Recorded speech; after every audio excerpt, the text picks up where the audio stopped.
Boa tarde a todos. É muito bom poder estar aqui com vocês. Estou muito feliz, irmãos queridos, e sempre é muito bom estar com vocês, né? Na teologia, nós aprendemos que Deus, dos atributos de Deus, que Deus, ele tem os atributos incomunicáveis e atributos comunicáveis. Quer dizer que os atributos comunicáveis são aqueles que Deus compartilha conosco, como amor, bondade, coisas dessa natureza.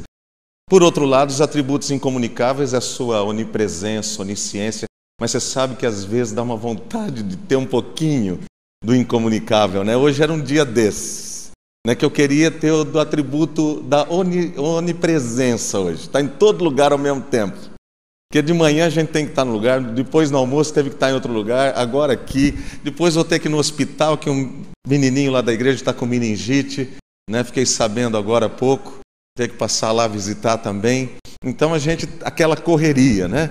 Mas infelizmente a gente é limitado, né? Ou felizmente porque Deus nos fez assim. Mas eu estou muito feliz de estar aqui, de ver esse grupo grande, bonito. Já tinha visto algumas fotos ontem, é muito bom vê-los aqui reunidos com um objetivo tão precioso, tão importante, que é estudar a palavra de Deus. Rever aí os queridos também, que bom, viu? Deus abençoe vocês. Posso fazer uma oração com vocês para nós iniciarmos? Também nós temos o tempo aí, né? Então nós vamos entrar dentro do nosso tempo. Você pode se colocar em pé um pouquinho? Feche os seus olhos, abaixe sua cabeça. Vamos falar com Deus. Senhor, que bênção é poder estar aqui com estes irmãos, rever pessoas queridas, passar esse tempo, ainda que seja rápido, mas passar esse tempo junto, podendo ler a Tua palavra, podendo refletir sobre ela. Eu quero agradecer por este grupo de irmãos que se reúne no domingo à tarde para juntos estudarem a Tua palavra em um assunto tão importante como a vida conjugal. Quero pedir ao Teu Espírito Santo, que é o nosso mestre, o nosso consolador, aquele que nos conduz a toda a verdade, que o Teu Espírito Santo venha iluminar o nosso entendimento, dando-nos a capacidade para ir além daquilo que a mera palavra nossa consegue transmitir. Que o Teu Espírito possa transmitir ao coração de cada um aquilo que o Senhor já tem reservado para cada coração aqui. Ajuda-me, ó Pai, na comunicação, para que não haja barreiras, ó Deus, no sentido de tornar difícil a compreensão daquilo que é tão simples. Ajuda-nos, ó Pai, sustenta-nos, abençoe os lares que estão aqui representados, abençoe toda a Tua igreja, Pai. Nós oramos agradecidos em nome de Jesus. Amém, Senhor. Amém. Vocês podem se assentar, queridos. Bom, logicamente o nosso objetivo é falar dentro da vida conjugal a partir do ensinamento de Paulo, que na realidade não é nada mais, nada menos do que o ensinamento do Senhor Jesus Cristo e de toda a palavra de Deus. Nós nunca podemos fugir disso, porque para nós a palavra de Deus é o alicerce da nossa fé, é onde nós fundamentamos tudo aquilo que nós cremos. Nós não temos outra base, porque o apóstolo Paulo, quando ele escreve a sua carta aos Coríntios, no capítulo 2, ele vai falar ali a respeito da sabedoria humana e da sabedoria espiritual. Ele trata dessas duas questões. E ele vai trazer uma questão muito importante para nós, que no que concerne a questão da salvação do homem, a sabedoria humana ela não tem valor algum. É a sabedoria divina. É Deus quem revelou aquilo que a mente humana, por si própria, jamais teria conseguido chegar até esse conhecimento.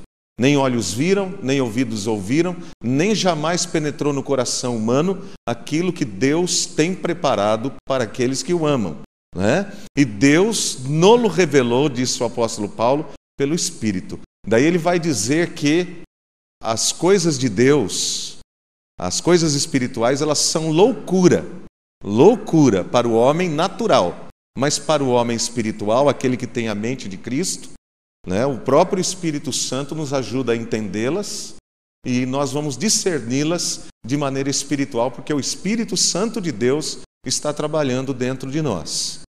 Daí no capítulo 3, o apóstolo Paulo também, quando ele continua tratando ainda desse assunto, ele fala, síntese do capítulo 2, do capítulo 3 de 1 Coríntios, ele dizer assim que ele procurou lançar um fundamento e sobre aquele fundamento toda a igreja deveria ser construída. E ele diz que o fundamento que ele lançou é Cristo. Cristo é o fundamento da igreja. E daí ele vai dizer no final do capítulo 3 que um dia o Senhor Jesus Cristo, ele vai fazer uma avaliação de como nós edificamos a igreja, que materiais nós utilizamos para dar continuidade àquilo que os apóstolos começaram, iniciaram essa obra, tendo como fundamento a Cristo. E ele vai dizer se nós construímos sobre pedras preciosas, ouro, ele vai avaliar isso, ou sobre madeira, feno e palha. O material que nós usamos na edificação da igreja. E a minha esperança, a minha oração é para que nós estejamos de fato, eu como pastor, os pastores que estão aqui presentes e todos aqueles que ensinam a palavra de Deus, realmente estejam envolvidos em edificar a igreja, em cooperar na edificação da igreja com o melhor material que nós pudermos utilizar. E o melhor material é aquele que o Espírito Santo dá através da palavra do Senhor. Não há dúvidas disso. Paulo, ele chegou a dizer, como grande pastor e teólogo que ele foi do seu tempo, ele chegou a dizer que todo conhecimento que ele adquiriu, ele escreve isso tanto aos Gálatas quanto aos Filipenses, ele vai dizer que todo conhecimento que ele adquiriu antes de Cristo, ele chegou a considerar como lixo, como refúgio, porque todo aquele conhecimento que ele teve, mesmo sendo um religioso, como ele vai dizer que ele era um fariseu, um homem zeloso da lei, mas todo conhecimento que ele teve não o conduziu a Cristo, não foi capaz de conduzi-lo a Cristo. Foi um encontro pessoal que ele teve com Jesus, quando ele estava ali com cartas para que ele pudesse prender os cristãos, os quais ele perseguia. Foi nesse encontro pessoal com Cristo que se revelou a ele no caminho de Damasco, que veio uma crise enorme no coração daquele homem, que fez ele não só repensar, mas é bom que a gente se lembre que em Gálatas ele diz que ele ficou 14 anos no anonimato, basicamente. Como se tivesse ali escondido, revendo tudo. Por isso que ele diz que, puxa vida, tudo aquilo que eu aprendi não me conduziu a isso. Ele teve que rever toda a sua teologia, rever tudo aquilo que ele dava tanto valor durante toda a sua vida, agora ele estava tendo que rever tudo aquilo. Uma coisa importante para nós é termos essa humildade que o apóstolo Paulo teve. Nós muitas vezes precisamos nos debruçar sobre as Escrituras e humildemente buscar a Deus em oração e pedir ao Senhor que, se tiver que mudar alguma coisa no nosso próprio conceito que esteja errado, que o Senhor nos ajude. Quando nós partimos na questão do casamento, há muito conceito errado, não é verdade?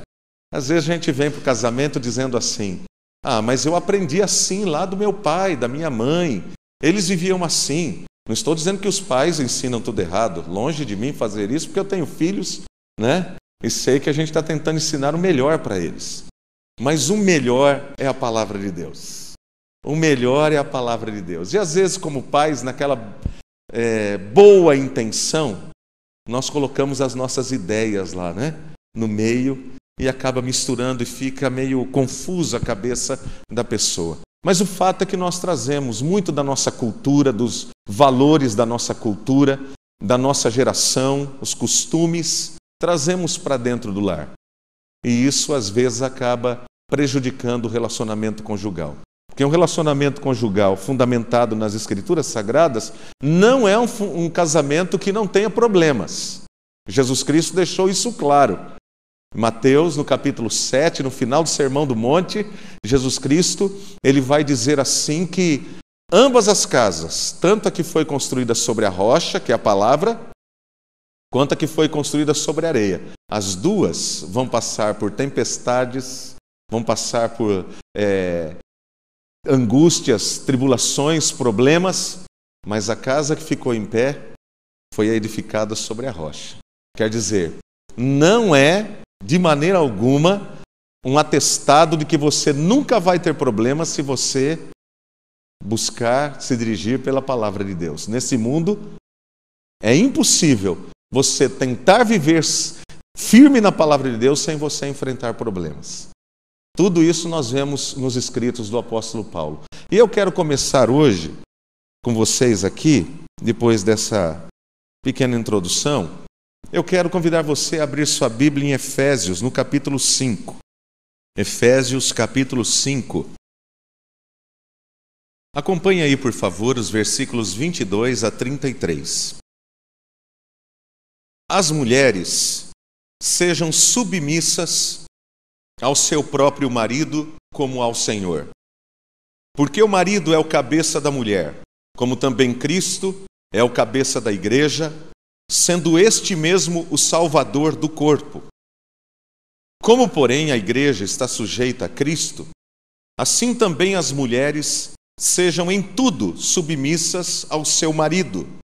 Maridos, amai vossa mulher, como também Cristo amou a igreja e a si mesmo se entregou por ela, para que a santificasse, tendo-a purificado por meio da lavagem de água pela palavra, para a apresentar a si mesmo igreja gloriosa, sem mácula, nem ruga, nem coisa semelhante, porém santa e sem defeito. Assim também os maridos devem amar a sua mulher como ao próprio corpo. Quem ama a esposa, a si mesmo se ama, porque ninguém jamais odiou a própria carne. Antes, a alimenta e dela cuida, como também Cristo o faz com a igreja. Porque somos membros do seu corpo.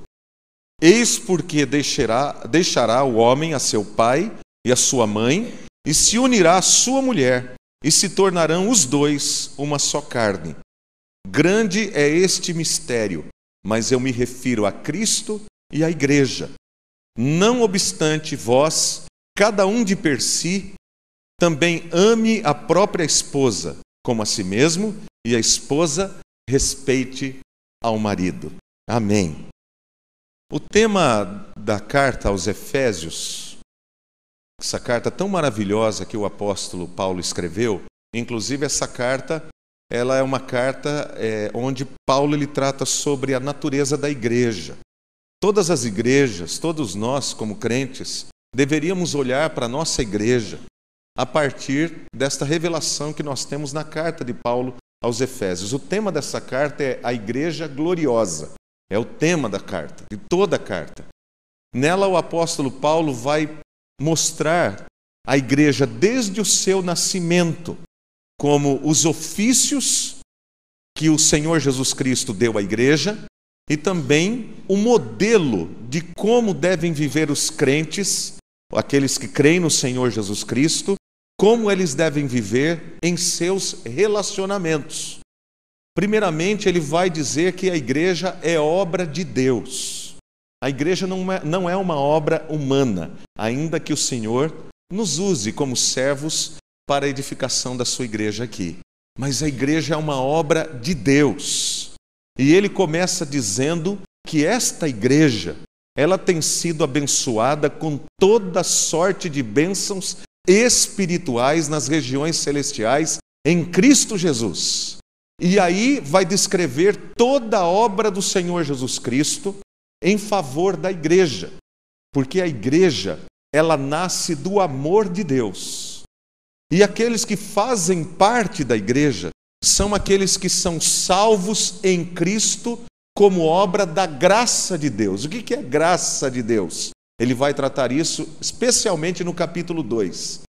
Ele vai dizer que graça é aquilo que nós chamamos de favor imerecido. É algo que eu recebo de Deus, eu não mereço, mas eu recebo. Para diferenciar bem da questão das obras, onde ele vai deixar claro para nós que as obras elas não salvam. O que salva é a graça de Deus em Cristo Jesus. Contudo, Paulo e a palavra de Deus não jogam fora as obras. As obras, na realidade, são a evidência e o fruto da obra da graça na vida do homem.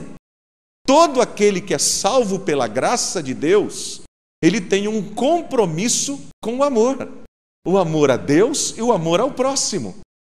É um compromisso que o próprio Senhor Jesus Cristo, ele plantou dentro de nós quando ele plantou a sua graça no nosso coração. Então todos aqueles que fazem parte da igreja do Senhor Jesus Cristo são pessoas que estão sendo transformadas pela graça. Nós costumamos dizer, inclusive, que todo cristão deveria ter nas suas costas algo escrito assim: desculpe, estou em obras, né? Desculpe, estou em obras. Nós não somos seres acabados ainda. Nós estamos em obra. Nós estamos num processo de transformação, que é aquilo que a Bíblia Sagrada chama de santificação. É um processo que se dá desde o novo nascimento, quando você conhece o Senhor Jesus Cristo, e esse processo ele continua até o final da sua vida aqui. Deus está trabalhando. O apóstolo Paulo, escrevendo aos Filipenses, ele vai dizer assim, que aquele que começou a boa obra em vós, há de completá-la até o dia de Cristo Jesus. Então a obra está sendo feita. E nesse sentido, traz isso para dentro do seu casamento. Tenta trazer isso para dentro do seu casamento, para a educação dos seus filhos. Pensa que agora você não está vendo o maridão perfeito, a esposa perfeita, mas lembra que Cristo está trabalhando. Mas nós somos cooperadores. Somos cooperadores. Nós temos que ajudar nessa obra toda aí da graça do Senhor Jesus. No capítulo 2 ainda, ele vai falar que Cristo derrubou a parede da separação, que era a inimizade. Ele está falando de Israel, especificamente, como povo de Deus, separado lá no Antigo Testamento, e da igreja do Senhor. Mas ele não está dizendo que Deus tem dois povos na terra. Ele está dizendo que de ambos Deus fez um só. Não existe mais separação entre israelitas e os outros. Não. De ambos Deus fez um só, por intermédio da cruz do Senhor Jesus Cristo. Daí então no capítulo 3, Paulo vai falando tanta coisa maravilhosa que ele chega e fala assim: eu vou me colocar de joelhos e eu vou orar por isso. E ele para tudo que ele está escrevendo e ele faz uma oração maravilhosa, é a oração pela família da fé. Ele faz uma oração tão maravilhosa, e a oração que ele faz é um pedido simples, mas profundo.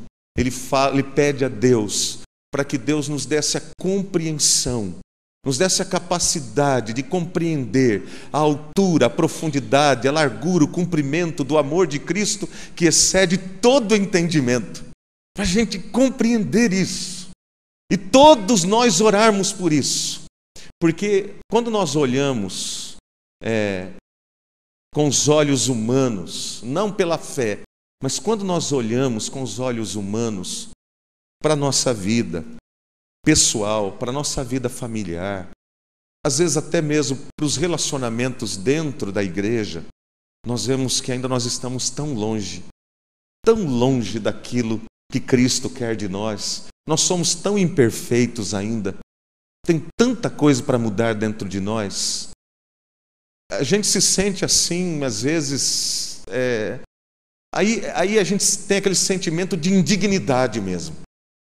Mas isso é importante, porque no dia em que a gente se achar alguma coisa, Deus nos livre disso, da vaidade, do orgulho. Deus nos quebranta mesmo, e quanto mais próximos da cruz do Senhor Jesus Cristo, mais humilhados nós ficaremos diante de tanto amor. Tanto amor. Como é que Ele pôde nos amar tanto? Como é que Jesus Cristo pôde deixar a sua glória? Como é que Ele pôde fazer o que Ele fez por gente como nós? É difícil de entender isso, é muito difícil. E Paulo fala, olha, para que Deus trabalhe isso e a gente possa entender mais. E esse amor se tornar uma verdade em nosso coração, nós precisamos orar juntos.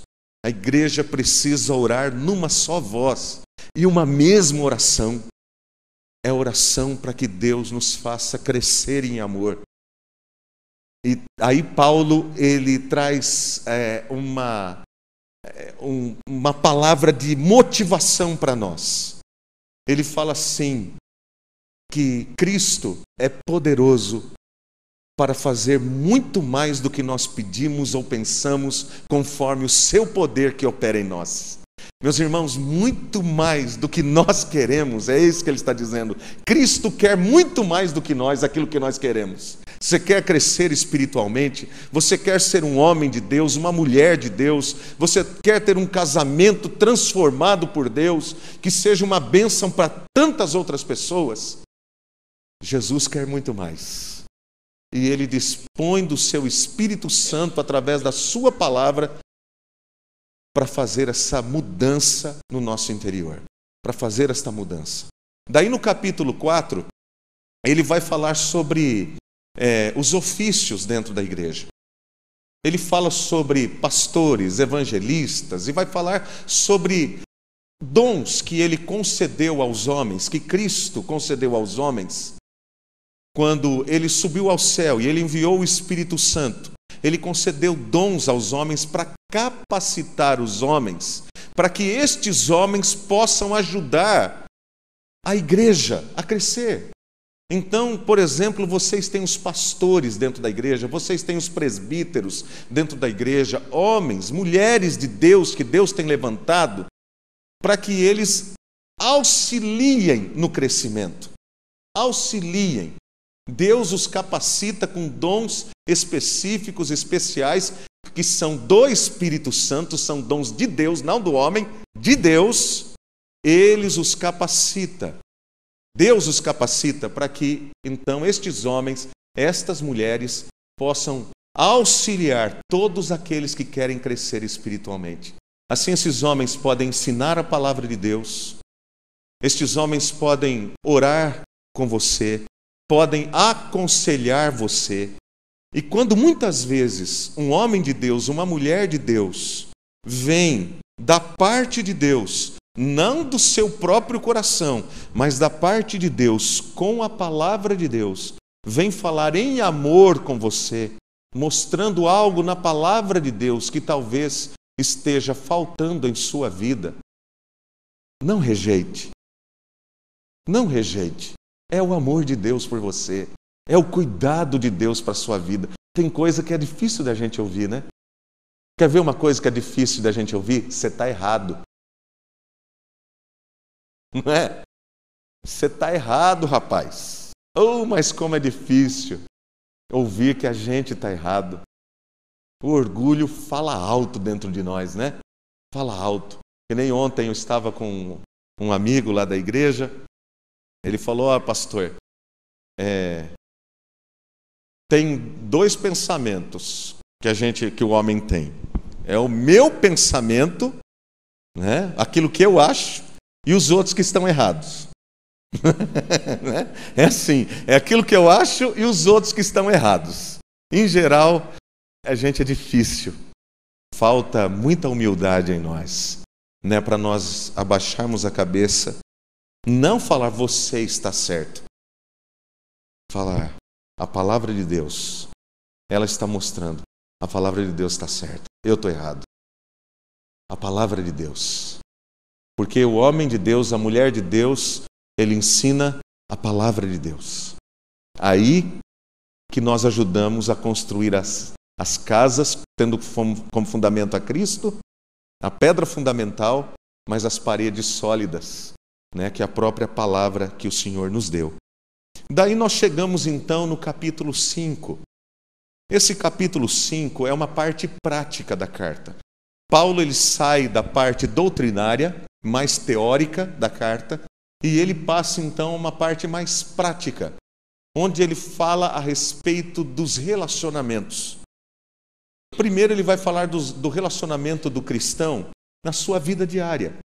como trabalhador que ele é, né? Ele vai falar, por exemplo, que aquele que furtava não furte mais, antes trabalhe com as próprias mãos, para que também tenha com que acudir ao necessitado. Olha só a palavra de Deus. Nunca você trabalha só pensando em si mesmo. Você trabalha sempre visando abençoar os outros, não só a si mesmo. Por quê? Porque você deve amar o próximo como a si mesmo. Então, o que você quer para você, você quer também para os outros. E ele vai ensinando assim. Mas aí a gente tem uma coisa muito importante aí no capítulo 5, que eu quero ver com você. Por favor, versículos 1 e 2. Você pode ler comigo? Não sei se a Bíblia de todos é na mesma tradução que a minha. Se for diferente, não tem problema. Nós lemos todos juntos aí, mesmo com as diferenças, tá bom? Capítulo 5, versículos 1 e 2. Vamos lá. Sede, pois, imitadores de Deus, como filhos amados, e andai em amor, como também Cristo nos amou e se entregou a si mesmo por nós, como oferta e sacrifício a Deus em aroma suave. Que coisa linda! Primeiro, Paulo faz assim, ele lança a base. Ele fala, agora nós vamos construir em cima disso. Agora nós vamos construir em cima disso. Primeiro ele está dizendo, olha, isso é para toda a igreja. Não tem distinção. Não está dizendo assim, pastores, andai em amor. Presbíteros, andai em amor. Mas ele está escrevendo no geral, é para todo mundo. Que todos aqueles que foram alcançados pela graça e a misericórdia de Deus, todos estes agora são chamados a um compromisso. O compromisso de serem imitadores de Deus. Puxa vida, hein? Imitador de Deus. Para eu ser imitador de alguém, eu tenho que conhecer esse alguém, não é? Tenho que conhecer alguém, essa pessoa. De repente você conhece uma pessoa, você admira aquela pessoa e você começa, às vezes, sem perceber, né, até falar como aquela pessoa. A entonação de voz muda, né? A pessoa, às vezes, admira tanto o outro que se o outro anda meio mancando, ele começa a mancar também. Começa a imitar. Você vê a meninada, né? O Brasil está aí, Copa do Mundo. Eu vejo lá os meus meninos, esse negócio agora de álbum, né? De Copa do Mundo. Eu deixo comprar porque na época eu também gostava, né? Então deixa lá. Mas qual é a figurinha que eles mais querem? Ó, todo mundo sabe na ponta da língua. E eu me lembro na Copa de 78, né? Era menino ainda, bem menino, né? Mas na Copa de 78, a gente acabava o jogo do Brasil,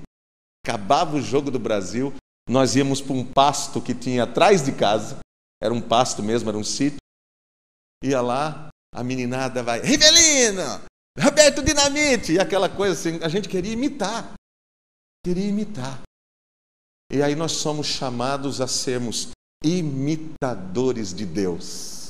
Para ser imitador de Deus, nós precisamos conhecer a Deus. Nós precisamos andar com Deus. Andar com Deus. Na Bíblia nós temos homens, lá no Antigo Testamento, está passando aquele filme Não É, né? Está passando no cinema, porque não tem nada a ver com Noé. O Não É, está passando aí no cinema. Mas na época do Noé, da Bíblia, que diz que Deus havia se arrependido de ter feito o homem, uma época terrível. Terrível. Diz assim, Enoque andou com Deus. Que coisa linda. E Deus o tomou para si. Que coisa maravilhosa. No meio de gente tão má, de gente tão degenerada, um homem andou com Deus. E Deus amou tanto aquele homem que não deixou nem ele morrer. Tomou para si. Daí, lá no capítulo 6, versículo 9, diz assim, e esta é a história de Noé. Noé era um homem cheio da graça de Deus. Noé andava com Deus. Olha que lindo. Noé andava com Deus. Sabe o que Deus está chamando? Deus está chamando gente daqui, nesta tarde, pessoas que estão aqui, a andarem com Ele, a andarem com Deus. No meio dessa geração, Ele está chamando casais que estão aqui nesta tarde, casais que queiram andar com Ele, que sirvam de referência, de exemplo, de motivação. Porque você, com certeza, você tem casais, amigos, que estão passando por crise na vida conjugal, por problemas sérios e não sabem o que fazem mais. Alguns já até desistiram.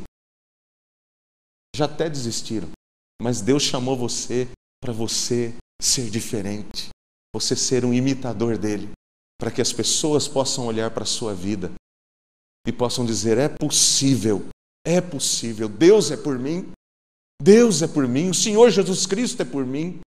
Então andai em amor. Tudo começa aí, meus queridos, tudo começa aí. Quando a gente tem esse entendimento, sabe o que vai começar a acontecer? Eu vou parar de cobrar a minha esposa, eu vou fazer a minha parte como marido. Eu vou parar de cobrar o meu marido e eu vou fazer a minha parte como esposa. Porque o mundo ensina a gente a cobrar.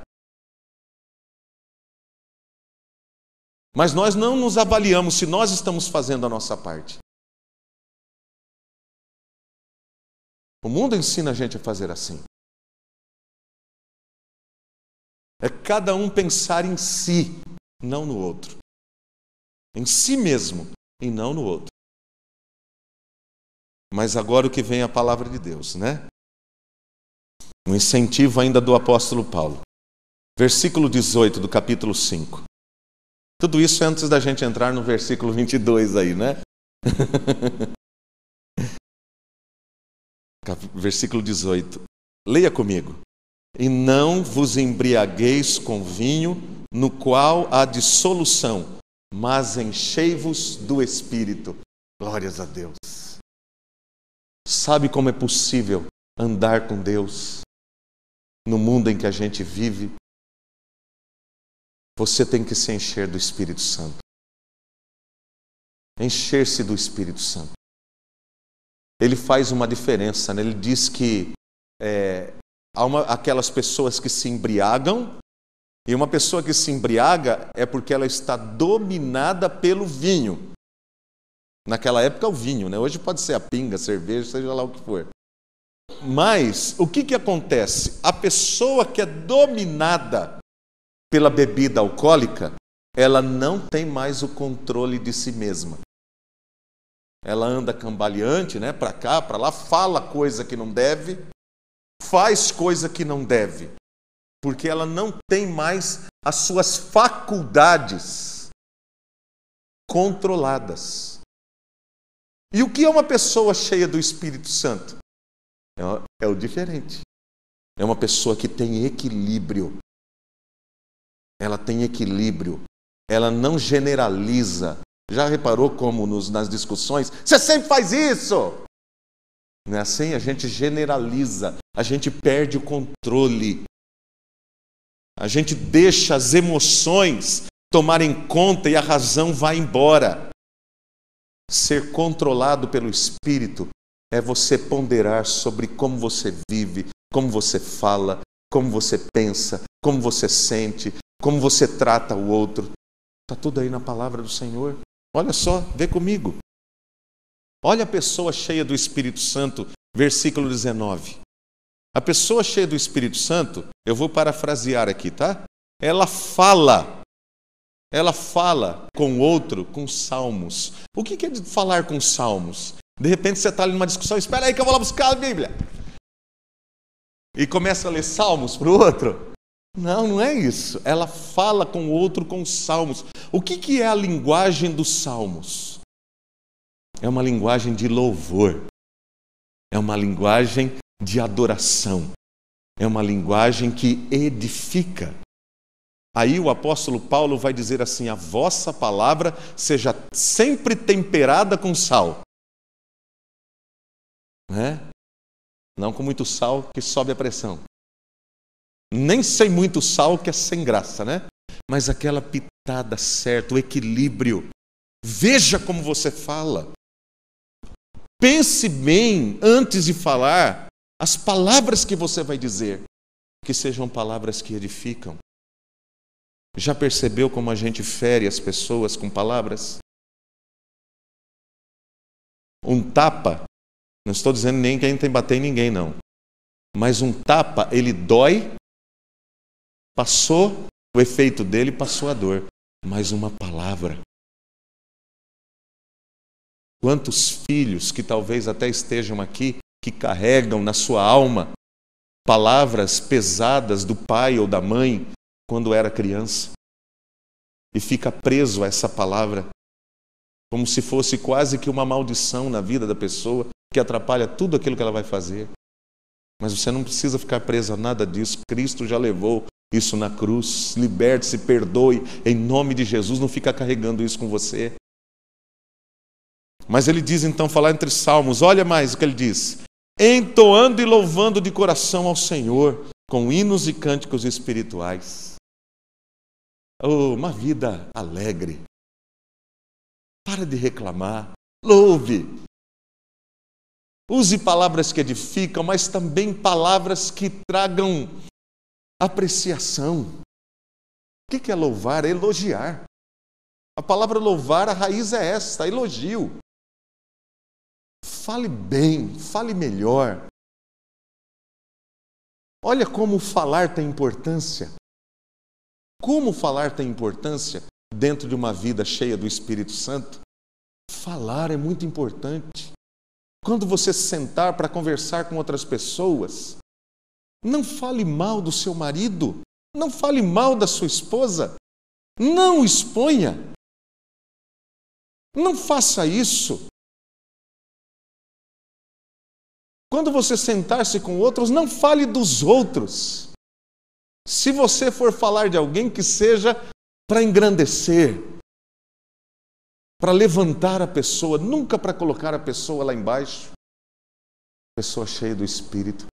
A Bíblia Sagrada que Jesus, diz que Jesus, ele não apaga a torcida que fumega, ele não grita o nome na praça, ele não esmaga a cana que já está quebrada.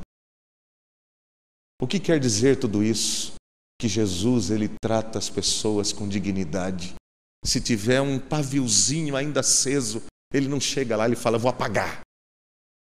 Ele, a partir daquele paviozinho aceso, ele dá mais fogo para continuar aceso. Se a cana está quebrada, ele não chega lá e esmaga, não. Ele tenta sarar, ele cura. Ele não expõe ninguém ao ridículo na frente de ninguém. Ele não grita o nome na praça. Ele trata as pessoas com graça, com dignidade, com amor, com respeito. Coloque-se no lugar da pessoa. Coloque-se no lugar da pessoa. E ele diz mais aqui: dando sempre graças por tudo ao nosso Deus e Pai. Sempre graças. Sempre graças. Você sabe que eu costumo contar isso, é bom para nessas horas, né, de reunião de casais. Eu faço 21 anos de casado esse ano, graças a Deus, né? E eu louvo a Deus porque está cada vez melhor. A minha esposa está cada vez mais bonita, é verdade mesmo. Esses dias eu fui lá para Presidente Prudente, faz 15, 20 dias. Nós fomos para lá visitar uma igreja que eu pastoreei ali em Presidente Prudente. Alguns irmãos nós não víamos há 16 anos. 16 anos. Aqueles irmãos vieram e falaram, mas o que está acontecendo com vocês? Até eu fiquei, né? Falei, até eu também. Vocês não envelhecem, mas o que acontece com vocês? Olha, Simone, né? Eu falei, é o amor. Mas o amor faz bem, irmãos. É uma bênção. Uma bênção. Mas não foi sempre assim. Não foi sempre assim. No início nós tivemos muitos problemas no relacionamento. Muito. Mas pense em problema. Minha mãe um dia me ligou, eu estava em Marília, eu era pastor em Marília, recém-casado. Minha mãe me ligou num domingo à tarde, coitada da minha mãe. Ela me ligou, oi, Walter, tudo bem? Eu falei, tá horrível! Mas eu estava naquela raiva, sabe? Tá horrível! Se eu soubesse que casamento era isso daqui, eu não teria casado, não. Mas eu estava mas pensa bravo. Até a Simone sempre fala que não te vira o bravo ainda, bem. Mas a gente teve que trabalhar. Como costuma dizer, o pessoal teve que ralar. Teve que rever muita coisa na nossa relação.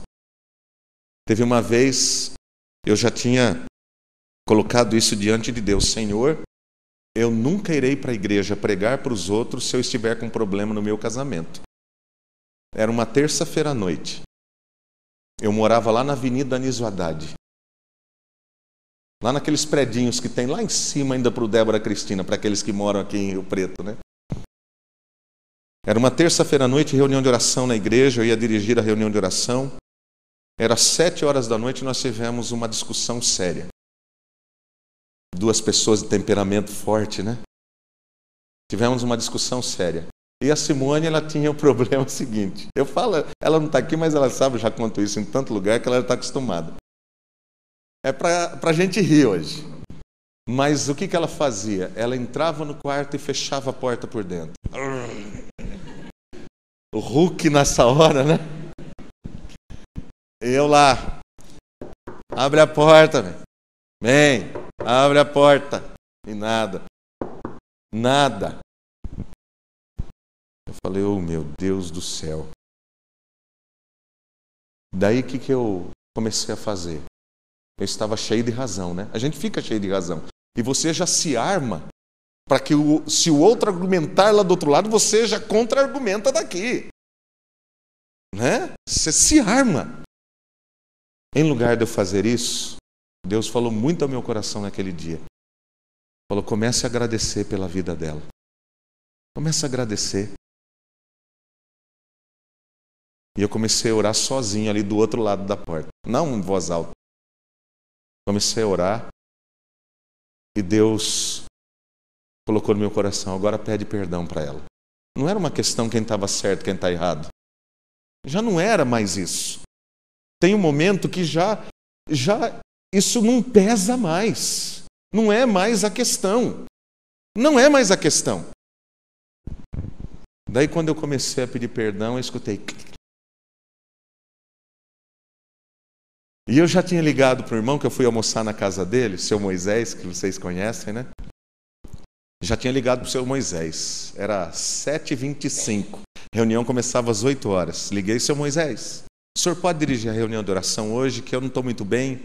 Né? O senhor pode dirigir a reunião? O seu Moisés sempre foi muito pronto. Ô, pastor, pode deixar. Daí era 7h30. Ela abriu a porta. Nós conversamos rapidamente, eu pedi perdão, ela pediu perdão, nós choramos. Eu peguei, era 7:45, eu saí de casa. A hora eu cheguei na igreja, o seu Moisés me viu, ele falou, ô pastor, o senhor melhorou? Eu falei, Deus é maravilhoso, né, seu Moisés? Já estava lá, subindo. Que coisa maravilhosa. A gente aprender a dar graças. Mas outra questão, eu resolvi esse problema também. Nós mudamos depois do apartamento. Eu resolvi o problema. Eu escondi todas as chaves da casa quando a gente chegou lá. Não fechava mais a porta, né?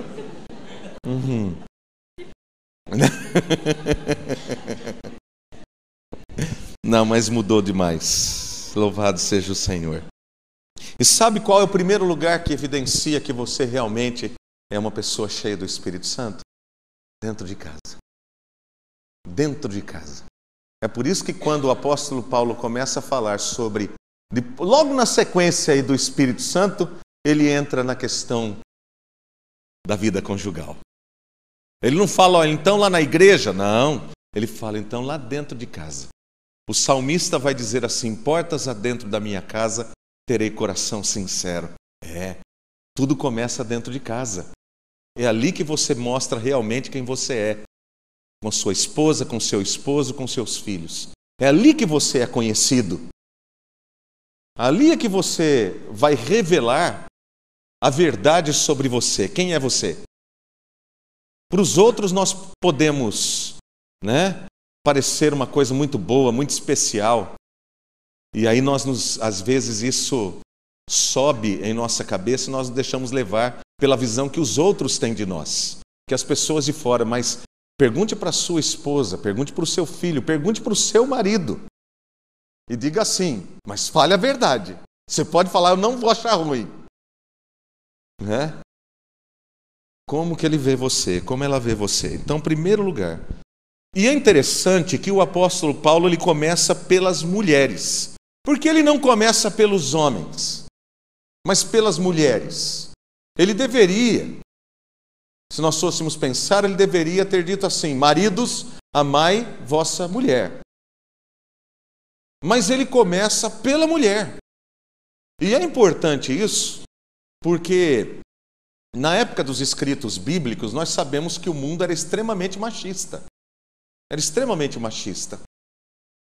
Mas o próprio Senhor Jesus Cristo, ele coloca a mulher numa situação, numa condição que o mundo daquela época jamais colocou. Por isso, se alguém diz que a Bíblia é machista, é uma pessoa que não conhece a palavra de Deus. Não conhece. O apóstolo Paulo chega a dizer que em Cristo não existe mais homem e mulher. No sentido de que não existe mais a diferença entre eles como seres humanos, porque os dois foram criados à imagem e semelhança de Deus. Quem distorceu isso foi o pecado. Tanto o homem quanto a mulher são criados à imagem e semelhança de Deus. Mas existem aquilo que nós chamamos de papéis diferentes. Papéis diferentes. E por que Eva primeiro e não Adão? Aqui no caso. Por que a mulher primeiro e não o marido? Nós vamos ver daqui a pouquinho. Tá? Vamos ver daqui a pouquinho. Segura aí. Mas olha o que ele começa a dizer. Mulheres sejam submissas. Difícil essa palavra, né? Essa palavra é uma palavra que não cai bem no mundo moderno, não cai bem. O movimento feminista arrepia quando ouve essa palavra aqui. Essa palavra não dá certo. Está fora de ordem, né?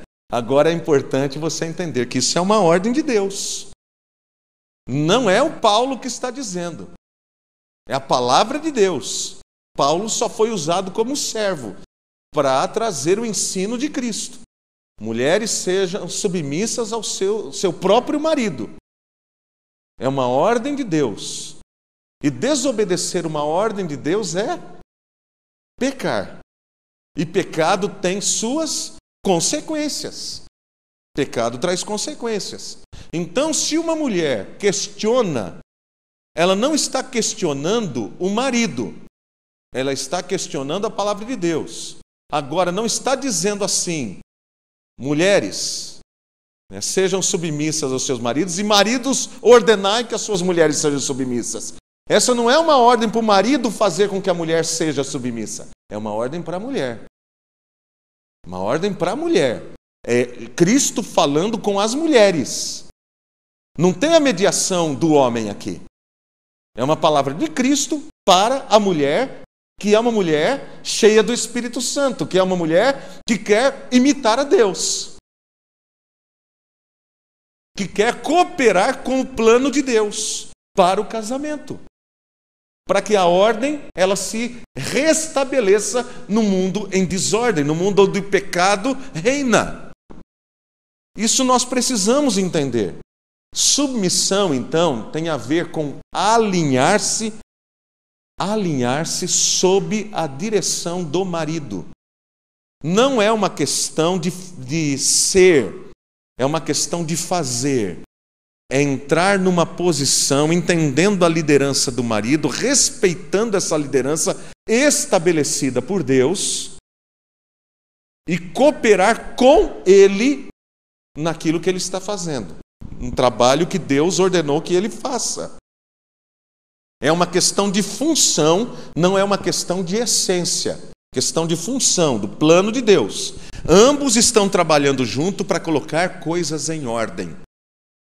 restabelecer a ordem no mundo em caos.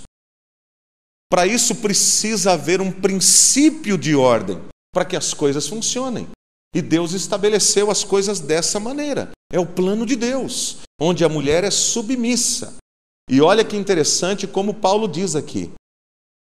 As mulheres sejam submissas ao seu próprio marido como ao Senhor. Eu estou me submetendo na realidade ao Senhor. Por isso, marido, né? Depois vem para os maridos, hein?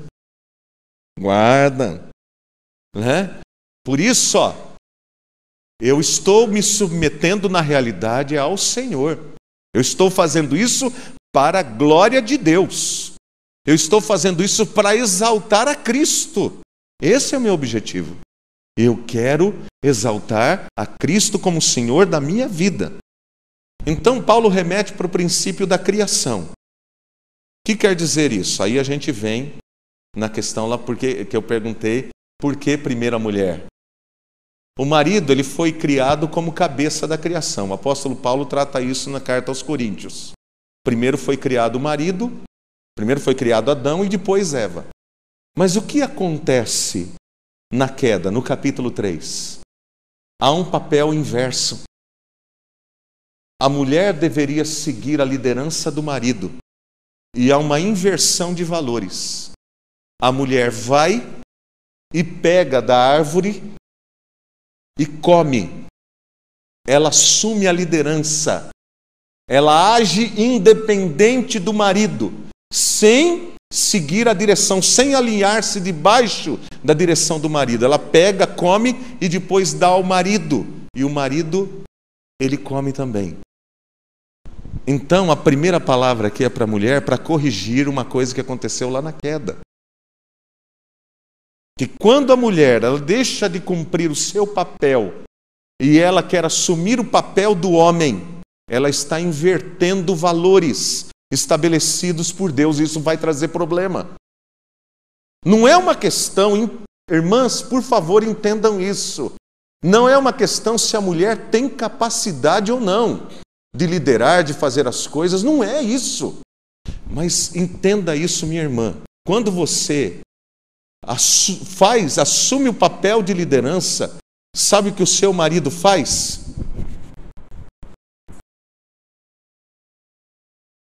Ele cruza os braços.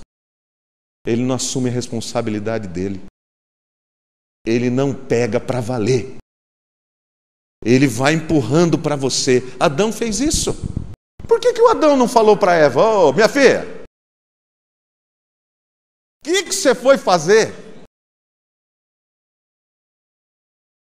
Por que ele não chamou a atenção dela? Ele simplesmente, ela pegou, comeu, e ele conhecia o fruto. Ele sabia o que era aquele fruto. Era um fruto diferente dos outros frutos. Ele simplesmente pegou e comeu. Tem um autor cristão americano, Larry Crabb. Ele é um psicólogo cristão muito famoso, já esteve aqui no Brasil, em congresso aqui no Brasil. Ele escreveu um livro excelente que se chama O Silêncio de Adão. O Silêncio de Adão. E ele fala nesse livro a respeito dessa posição em que o homem se coloca em casa, no trabalho, na igreja, deixa para ela. E a mulher vai assumindo. E ela vai se sobrecarregando. Ela vai se sobrecarregando. E sabe o que acontece? Uma hora, a coisa vai explodir. A coisa vai explodir. Ele já não tem mais responsabilidade com os filhos, é tudo da mulher.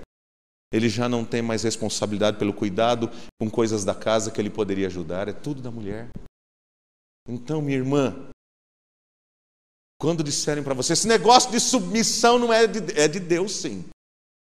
E é para a sua proteção, para a sua benção. Entenda isso, é para a sua benção. Vai lá, bem. Tem algum homem aí que pode ajudar? Vai lá, bem, vai. Tem meu marido aqui, ó. Pastor, você faz uma plaquinha assim sem ele saber. A hora que pergunta, levanta, tem um dedo indicando assim, ó. Para ele ser mais participativo, mais ativo, mais presente. Você vai ver. As coisas mudam. As coisas mudam. Deus abençoa, não há dúvidas disso. Não há dúvidas. Também ele diz como também Cristo é o cabeça da igreja. Então revela em que sentido o marido é o cabeça. Cristo é o cabeça da igreja, o marido é o cabeça da esposa. Ser o cabeça é estar interessado no bem-estar dela. Cristo está interessado no bem-estar da igreja. Eu devo estar interessado como cabeça no bem-estar da minha mulher. Da minha mulher.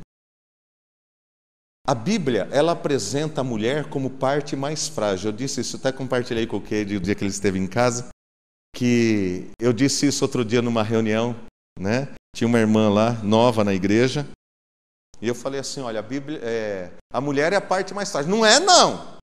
Eu falei, ó, fica à vontade, você não está discutindo comigo, você não está discordando de mim, é da Bíblia. É a Bíblia que fala. Falei, vamos lá. 1 Pedro, olha lá comigo. É a Bíblia que diz, é o Senhor. 1 Pedro 3,7. Maridos, vós igualmente vivei a vida comum do lar com discernimento e tendo consideração para com a vossa mulher como parte mais frágil. Tratai-a com dignidade. Olha que lindo. Porque sois juntamente herdeiros da mesma graça de vida, para que não se interrompam as vossas orações. A mulher, diz a palavra do Senhor, ela é a parte mais frágil, ela tem que ser tratada com dignidade. Para crente não precisa de lei Maria da Penha. Não precisa. O crente tem que tratar a mulher bem.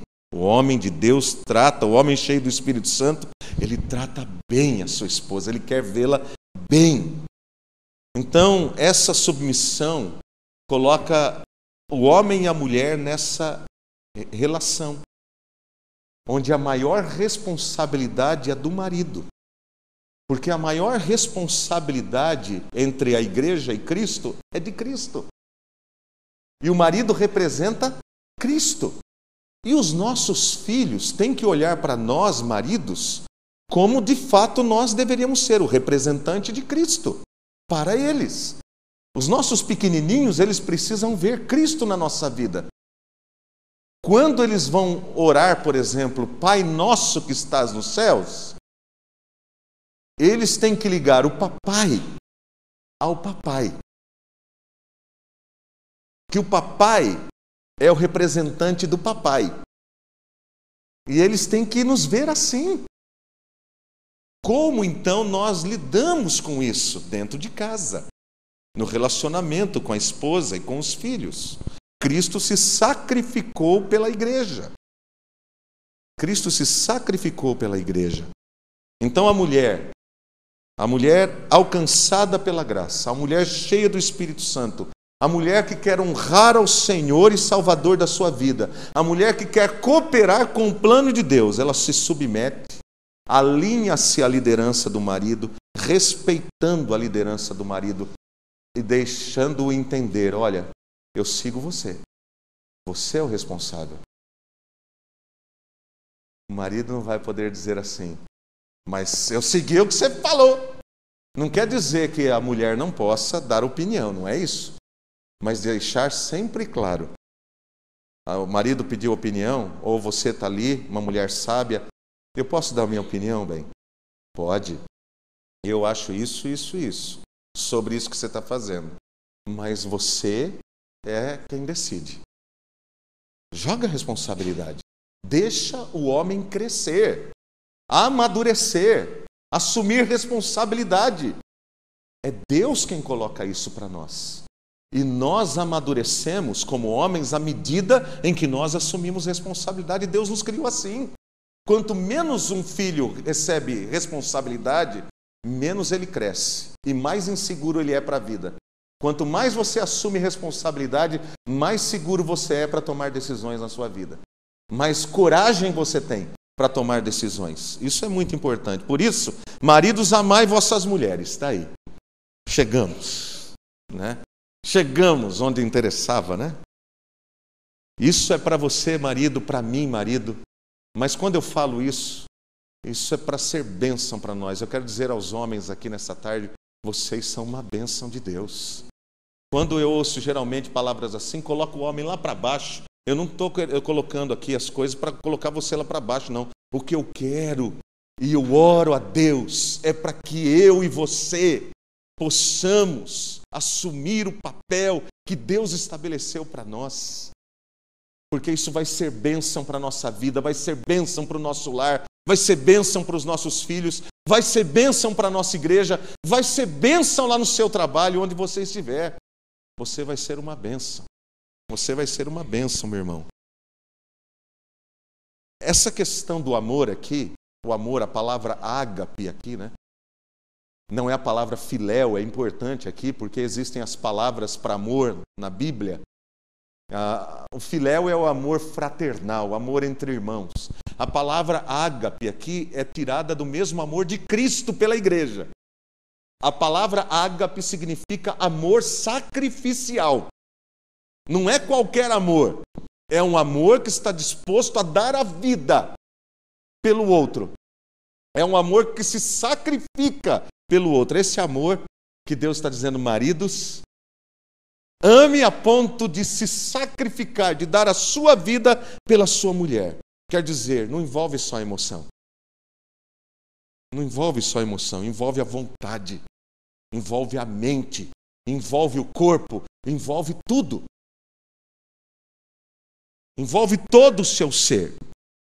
E isso vai se expressar através do cuidado, da proteção, do carinho, de todas as formas que o marido puder demonstrar o quanto ele ama, o quanto ele quer bem a sua esposa e quer vê-la bem. Observe comigo 1 Coríntios, capítulo 7. 1 Coríntios, capítulo 7. E presta atenção, se você se casou, meu filho, que é o meu caso, não tem mais jeito não. Tá? É para nós. 32 e 33, olha aí, ó. Paulo está falando sobre casamento, sobre ficar solteiro, coisas dessa natureza. Ele diz, o que realmente eu quero é que estejais livres de preocupações.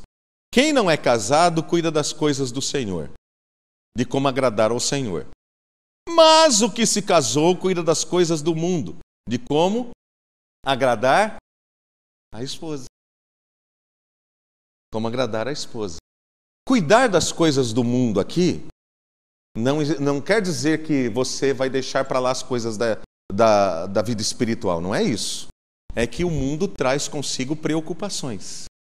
E a pessoa que ela não se casa, ela tem a sua vida ela pode ter a sua vida muito limitada, no sentido dela não se preocupar com nada. Onde ela vai morar, o que ela vai comer, se der para comer, come, se não der, não come, a roupa que ela vai usar, se está vestida assim, se está vestida... Mas quando você se casa,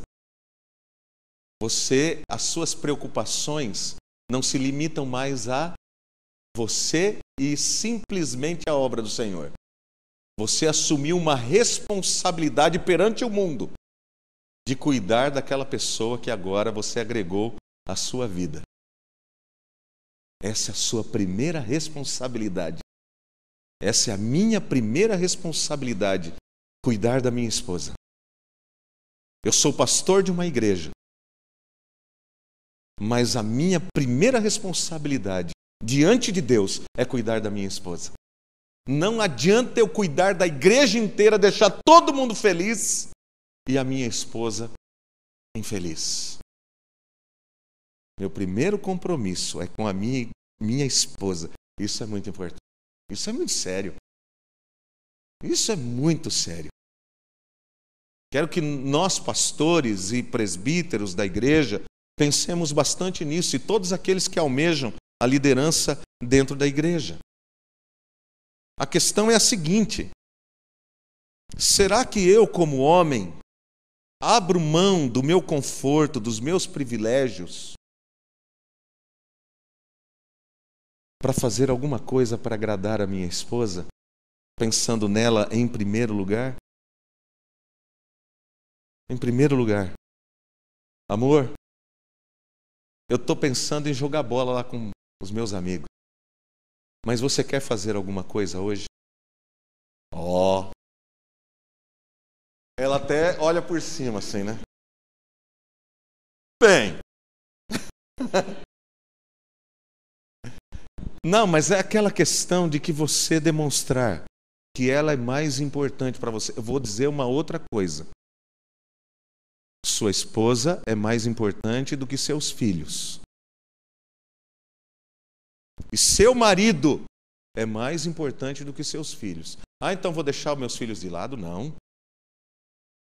Mas lembre-se que nós estamos comunicando aos nossos filhos os nossos valores. Nós estamos comunicando. Se eles perceberem, e os filhos, eles são manipuladores. Lembra-se que seus filhos são pecadores também. Nossos filhos são pecadores. E eles precisam ver em nós uma relação verdadeira e profunda de amor, para que eles possam se espelhar em nós. Nós somos a luz da face de Cristo dentro do nosso lar. Nós estamos espelhando a graça de Deus através do nosso convívio familiar. E como é importante isso, os filhos eles estão observando o tempo todo. O tempo todo. Um dia, eu estava lá no Paraná e um dia, aquelas discussõezinhas bobas, né? Mas até discussão boba a gente às vezes faz negócio, né? Muito bobo mesmo, né? Então a gente tinha feito uma discussão lá e estava de um lado a Simone do outro. O Guilherme, que é o pequenininho, ele estava com 5 anos, acho, 4, não sei. Ele veio, ele gosta muito de desenhar. Ele veio assim, com o coração desenhado. Eu, a Simone e o Caleb. Vocês moram dentro do meu coração. Nossa, eu olhei para Simone. Sabe o que é você ir pro chão? É você falar assim, gente do céu, como... Meu Deus, o que nós transmitimos para ele? Segurança ou insegurança? Amor ou nosso egoísmo? Como é importante, queridos, tudo que a gente faz, a importância da gente pesar cada coisa que a gente vai fazer. Você está observando que eu não estou escondendo nada. Eu estou falando dos meus problemas, das minhas lutas. Porque nós não somos diferentes um do outro. Não é porque eu sou pastor, o Joel é pastor, seja lá quem mais for pastor ou presbítero aqui, nós não somos diferentes. Nós somos humanos, dependentes da graça de Deus, todos os dias da nossa vida. E nós temos que vigiar e orar todos os dias da nossa vida. Todos os dias. Porque nós somos fracos e falhos. Então a ordem de Cristo para os maridos é amar a esposa. E nós não podemos invalidá-la, nós não podemos usar de desculpas, como se dizendo assim, olha, eu não posso cuidar de você porque eu tenho muito trabalho lá na igreja. Desculpa boa essa, não é? É uma desculpa espiritual. Eu estou tão cheio de coisa. Não, pega o telefone. Meu irmão, estou ligando aí para você, ó. Eu preciso estar aqui em casa hoje, eu não vou poder estar aí. Você dirige aí para mim. Mas se eu não for, eu tenho aprendido o seguinte, se eu não for, Deus coloca outro. Deus levanta, é uma oportunidade de Deus levantar pessoas. E Deus levanta pessoas. E de repente pessoas que estavam lá, que podiam ser usadas e que não foram, vão fazer. Deus não depende de mim. É eu que dependo dele. É eu que dependo de Deus. Mas eu preciso também da minha esposa. Porque quando eu estou bem com a minha esposa, irmãos, ninguém segura.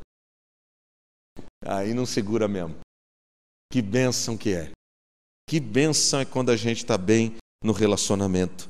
É por isso que Paulo, escrevendo a Timóteo, na primeira carta, no capítulo 3, depois você pode ver lá a respeito das qualificações daquele que quiser ser um pastor ou um presbítero da igreja, diz que ele deve amar a sua mulher, Ó, ele deve ser marido de uma só mulher, dedicado a essa mulher, e ele deve educar bem os seus filhos. Porque se ele não sabe cuidar bem da sua própria casa, ele não pode administrar a casa de Deus. É Deus falando. Cuide bem da sua casa, para você servir bem na minha casa. Cuide bem. Daí, no versículo 26 do capítulo 5, voltando lá. Para que a santificasse, tendo-a purificado por meio da lavagem de água pela palavra. Santificasse. Purificado por meio da lavagem de água pela palavra. Paulo apresenta o marido como sacerdote do lar. Sacerdote do lar. O marido é o responsável pela vida espiritual da sua esposa. Como está a minha esposa? Eu tenho que saber. Eu tenho que orar pela minha esposa. Eu tenho que ler a Bíblia com a minha esposa. Eu tenho que perguntar para ela como que você está. Você está bem? Querer saber como ela está. Me interessar pela vida espiritual dela. Saber se ela está lendo algum livro. E se ela estiver lendo algum livro, que livro que é esse? Para ver até mesmo as influências que ela está recebendo. Qual é o seu entretenimento, né? Quais as pessoas que estão influenciando a sua vida? Ela é minha responsabilidade. O meu ministério, ele sobe ou ele cai baseado no meu relacionamento até com a minha esposa. A minha autoridade espiritual depende dessa questão. Irmãos, isso é muito sério. Nós temos casais na Bíblia que foram um fracasso, como nós temos casais na Bíblia que foram uma bênção. Quando eles serviram juntos ao Senhor, e cada um entendeu a sua própria responsabilidade. Há uma expressão aqui importante: purificado por meio da lavagem de água pela palavra. Essa ideia de lavagem de água aqui, na realidade, é observar o compromisso pessoal da esposa com Deus. Paulo, ele está fazendo uma alusão aqui ao ritual do batismo, que era a questão da água, né? Seja por imersão, seja por efusão, seja qual for a questão do ritual, mas Paulo não está dando a importância maior ao ritual. Isso é importante para nós. Porque às vezes a pessoa pode dar tanta importância por ritual que ela se esquece da essência, do conteúdo.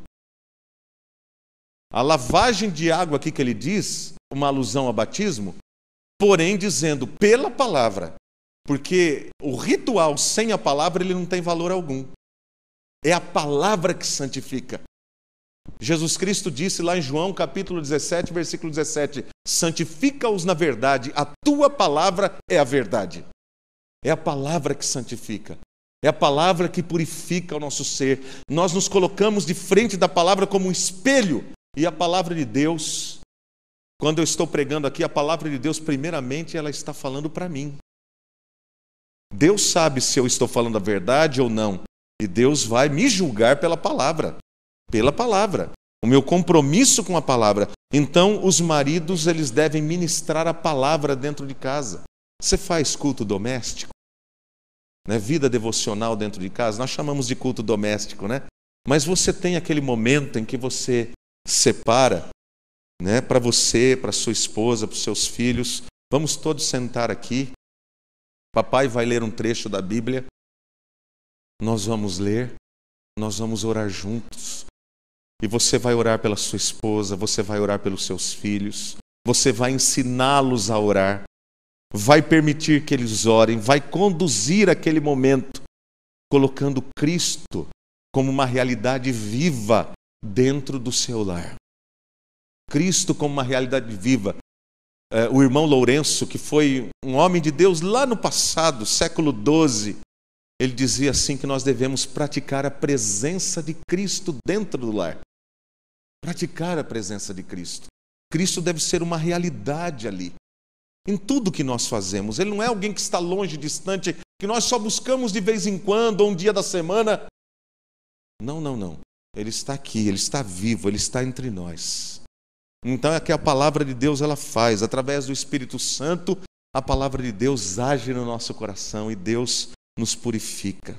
Então, marido, ensine a palavra à sua esposa, busque acertar as coisas, tendo a palavra de Deus como centro em tudo aquilo que você faz. Qual é o objetivo de tudo isso? Paulo vai dizer aqui para nós, versículos 27 e 28. Para apresentar a si mesmo igreja gloriosa, sem mácula, nem ruga, nem coisa semelhante, porém santa e sem defeito, assim também os maridos devem amar a sua mulher como ao próprio corpo. Quem ama a esposa a si mesmo se ama. Nós queremos uma esposa bonita. E eu tenho observado que as mulheres querem ser bonitas. Elas gostam de ser bonitas. E não há problema nenhum nisso. Nós também gostamos. Mas para que a mulher ela tenha prazer em se cuidar, ela tem que ter um marido que se preocupe com ela, que valorize a vida dela, cuida dela, tem prazer com ela. Então pergunte à sua mulher, procure entrar no coração e ganhar o coração dela. Pergunte à sua mulher do que você gosta, o que você quer fazer essa semana. Quem sabe tirar um dia da semana só exclusivo para ela, para vocês conversarem, saírem juntos. A segunda-feira de manhã para mim, a Marilda sabe, né? A Simone sempre fala para ela, segunda-feira de manhã para mim essa semana minha sogra foi junto, você acha que pode? Mas a segunda-feira de manhã para mim, ela é santa, separada. Meus filhos vão para a escola e nós vamos tomar café lá no shopping. Olha que chique. Porque segunda-feira, para mim, é o meu dia de folga. Então, eu não vejo a hora que chega segunda-feira de manhã. Estou falando a verdade para vocês. Não é tanto pelo pãozinho de queijo que eu gosto muito, como desminerada, né? Pãozinho de queijo e cappuccino, não. É porque eu vou sair com ela. E eu fico aguardando esse dia. Amanhã. A gente vai estar junto, para quê? Para a gente conversar. Eu ando lá pelo shopping com ela, a gente não compra nada não, de vez em quando compra, porque precisa de um sapatinho, né? Você sabe que a árvore, você sabe que a árvore lá do conhecimento do bem e do mal, o fruto do conhecimento do bem e do mal, era sapato. Você pode ter certeza disso. Eva viu o sapato e falou, é esse, Senhor. Porque não é possível. Não é possível. Como gostam de sapato, né? É impressionante. Mas olha, a gente ter esse tempo só nosso, só pra gente, é muito importante. Muito importante. E os filhos, eles respeitam, eles veem isso, eles vão aprendendo. Eles vão fazer isso depois. Porque nós somos imitadores de Deus e eles são nossos imitadores. Eles são nossos imitadores. Nós estamos concluindo. Versículo 30. Porque somos membros do seu corpo. Eis porque deixará o homem a seu pai e a sua mãe, se unirá à sua mulher, e se tornarão os dois uma só carne. Quer dizer, nós cuidamos um do outro. Quando eu cuido da minha esposa, eu estou cuidando de mim. Quando a minha esposa está cuidando de mim, ela está cuidando dela mesma. Nós cuidamos um do outro, nós somos uma só carne. É aquilo que eu disse, se ela está bem, eu estou bem. É assim, funciona desse jeito.